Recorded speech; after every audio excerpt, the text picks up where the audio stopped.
नमस्कार साथियों, कैसे हैं आप। आशा है कि आपका कक्षा 11वीं का भौतिक शास्त्र का पेपर अच्छा गया होगा। आज हम उसका सॉल्यूशन लेकर आए हैं। तो आपका पहला क्वेश्चन है, सही विकल्प का चयन करके लिखिए शक्ति का विमीय सूत्र। तो इसका आएगा आपका बी।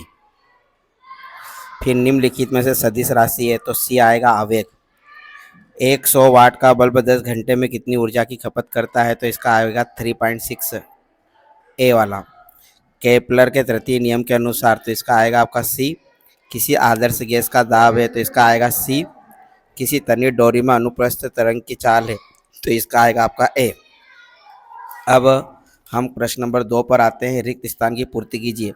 वेग समय आरेख के अंतर्गत आने वाले क्षेत्रफल वस्तु का त्वरण व्यक्त करता है। प्रक्षेप्य का पथ क्या होता है, परवलयिकार होता है। वह घर्षण बल जो दो संपर्क पृष्ठों के बीच आपेक्षिक गति का विरोध करता है कहलाता है। तो इसका आएगा स्थितिक घर्षण।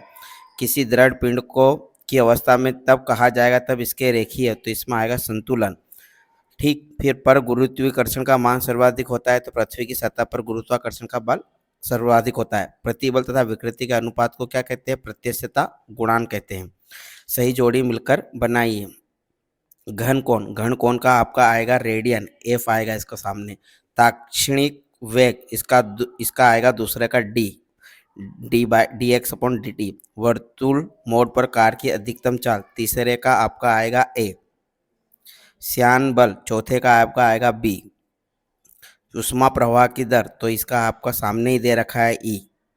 ठोसों की विशिष्ट उष्माधारिता, तो इसका आपका आएगा छठे का आंसर आएगा सी। इस तरह से हमने मेज द कॉलम बनाई। आशा है कि आप हमारे पेपर का सॉल्यूशन देख रहे होंगे। यदि अभी भी नहीं देखें तो आप कक्षा 11वीं के पेपर का सॉल्यूशन की प्लेलिस्ट में जाकर देख सकते हैं। और अभी तक हमारे चैनल को सब्सक्राइब नहीं किया है तो कर लीजिएगा, क्योंकि हम 12वीं में भी आपको पेपर का सॉल्यूशन कराएंगे। 12वीं के लिए मोस्ट इंपॉर्टेंट क्वेश्चन भी लेकर आएंगे। निम्नलिखित कथनों के लिए सत्य असत्य लिखिए। तो पहला वाला आपका सत्य आएगा, दूसरा वाला आपका असत्य आएगा, तीसरा वाला भी असत्य आएगा, चौथे वाला सत्य है और पांचवा भी आपका क्या है, सत्य है। इस प्रकार से हमने सत्य सत्य करे। एक वाक्य शब्द में उत्तर लिखिए। अभिकेंद्रण त्वरण की दिशा क्या होती है, सदैव वृत्त के केंद्र की ओर होती है। स्थिति घर्षण बल के अधिकतम मान का सूत्र लिखिए। तो इसका आएगा सीमांत घर्षण F S equal to U S R. शुद्ध स्थानांतरण की गति क्या है, तो ऐसी गति जो सदैव एक सरल रेखा में तथा एक ही दिशा में एवं एक ही अक्ष के अनुसार हो। उस सरल लोलक की लंबाई क्या होगी जो हर सेकंड के बाद टिक करता है, तो 1 मीटर। तरंग के आवर्तकाल टी और कोणीय आवृत्ति ओमेगा में क्या संबंध है, T equal to 2 pi upon omega. इस तरह से हमने फिजिक्स के पेपर का सॉल्यूशन देखा कक्षा 11वीं की। आशा है कि आपको समझ में आएगा। धन्यवाद। जय हिंद, जय भारत। मिलते हैं नेक्स्ट पेपर के सॉल्यूशन के साथ। ओके।